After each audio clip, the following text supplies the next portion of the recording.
Day 4 of sleep deprivation. Wait, I should probably put on my glasses.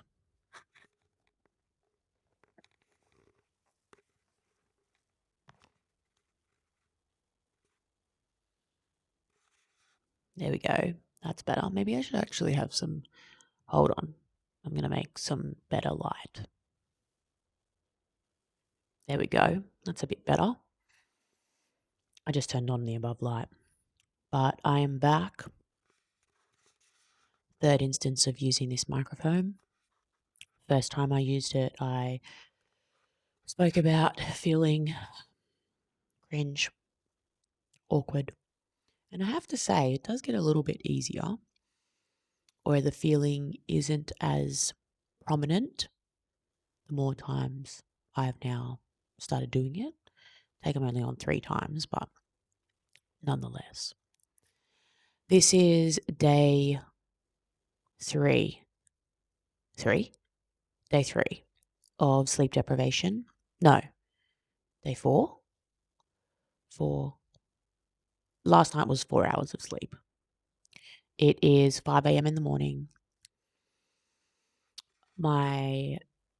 For context, I ended up getting to bed or turning off everything at just before 10:30. So my alarm was set for 2:30 a.m. I listened to my affirmations for a lot longer this morning. I did not get out of bed. I did not rise from the bed until 3:30 or just beforehand. So I am feeling the slump of limiting my sleep. Let's be real.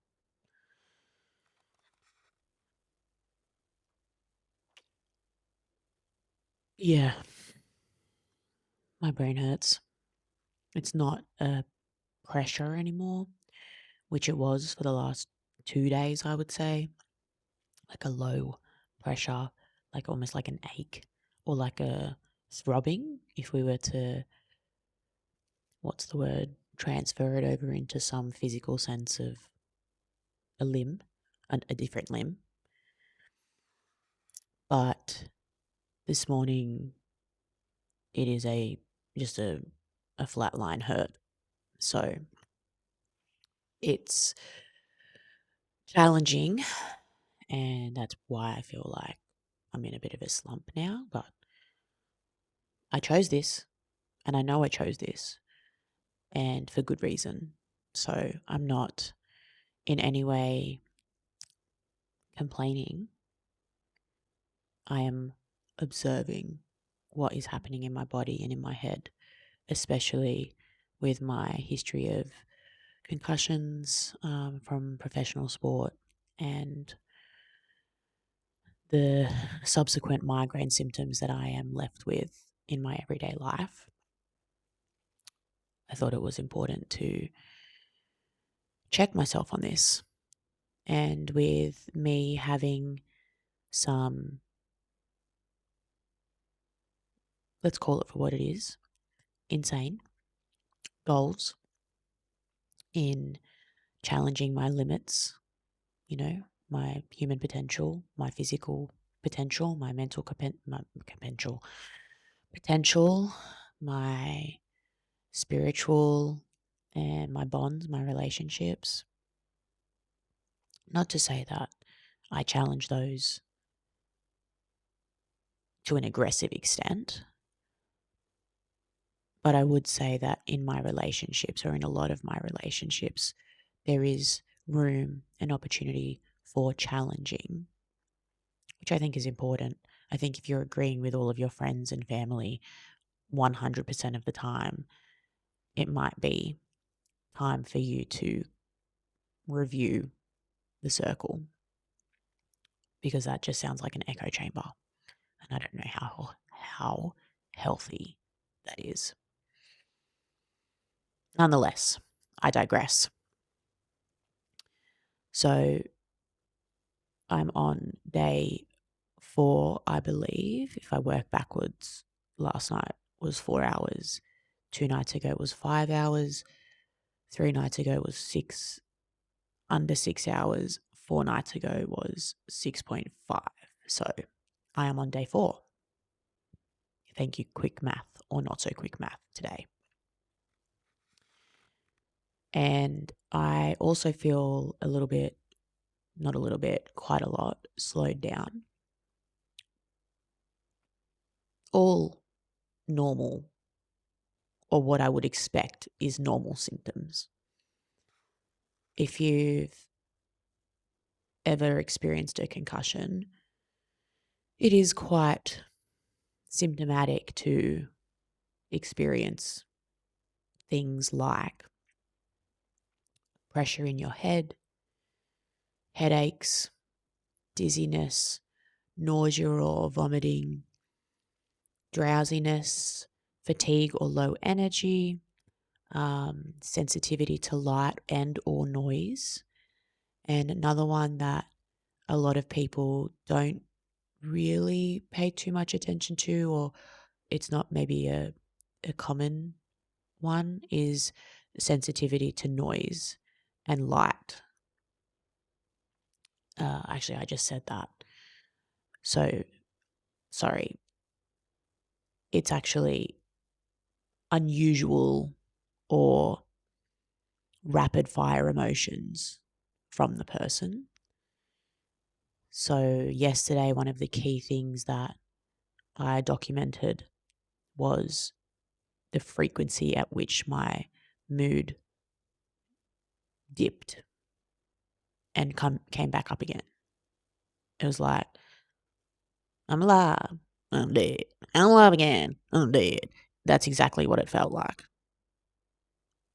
I was peaking, I was perky, I was chipper in the morning, and then as the day went on, there were periods where I was like this.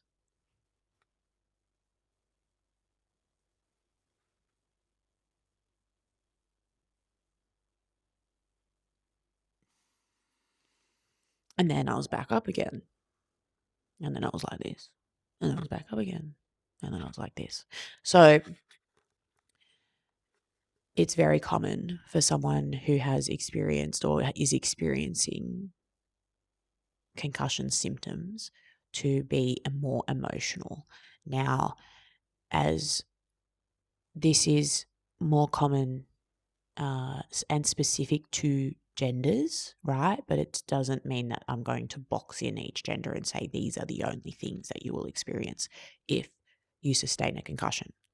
But it is more likely that females will feel more sad, potentially demonstrate, or you'll observe them crying. It's quite common. Other emotions that come up when a concussion is present is feeling irritable or frustrated or angry, and that is very common in males. Feeling sad, like I said, nerves or anxiousness, that's also a pretty common one too. So, it's pretty common in all sports. Doesn't matter what sport you play, concussions are a thing that can happen. And yes, there are some preventative strategies that we can employ to, as the word suggests, prevent concussions, like neck strengthening exercises. That's a big key one. What else? Like that's a really big one.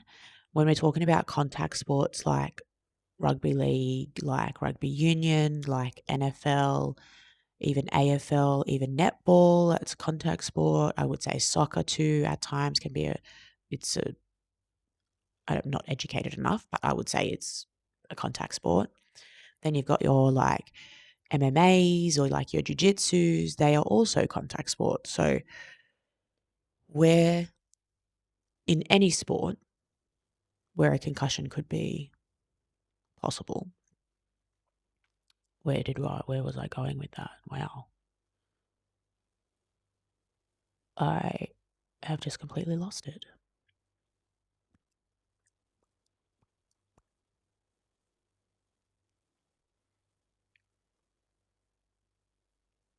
It's gone. It's completely gone.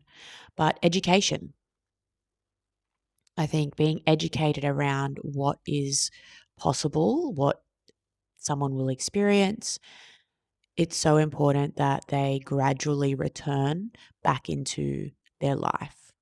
It's so important that they gradually return back into school or work. It's so important that they return gradually into sport or back into their performance. And I think there is a gap currently in certain spaces. And I'm going to call out the education space because juniors are sustaining concussions. They might have some time off school, but then they go back into school and then they're thrown back into 100% load. And if you have ever experienced any kind of head stuff, 0 to 100 is so hard. And the word I'm thinking of this, or the word that I'm thinking of is demanding. And if your brain is not ready for the demands of what is being asked of you, you will relapse. You will deteriorate. You will regress in the return to life spectrum. So I am going to be working on some stuff around that. I think it's really important that we help to, and when I say we, it's literally just me and I don't know, maybe Peaches, who's asleep down here at my feet. But yeah, just really important to, one, bring awareness to concussion and what that means for the person, for the people around them, because it's a huge thing. And I feel like having lived experience, having now retired, um, and that was a major factor in my retirement to now coaching, um, and how that impacts my everyday life. It would be such a valuable source of information, such a valuable source of like just a resource for people to take and use and share, right? Because the the ultimate ending is we don't want to stop people from playing contact sports, or we don't want to stop. We don't want that the risk of a head injury to be a barrier or a deterrent for someone to go and play contact sport. We want them to feel as though they have the tools and resources and management strategies so that they can effectively return back to and integrate back into one life, school and sport, life, school and work, sport. I think they're the three things. So, anywho, day 4 of sleep deprivation. And I've just gone on a big, big, big rant. I don't know if I'd call that a rant actually, but a yap nonetheless. So, if you are invested in this journey as much as I am, that could be pushing your limits as a human. It could be extending your edges, one challenge at a time, one side quest at a time. It could be finding yourself in the process. It could be, gosh, my back is, it could be concussion awareness or self management of that. And you see Peaches coming in here into my lap, little needy thing. There we go. Going to say good morning?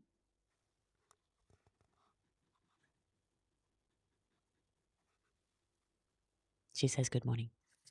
And There's also running to be watched or viewed.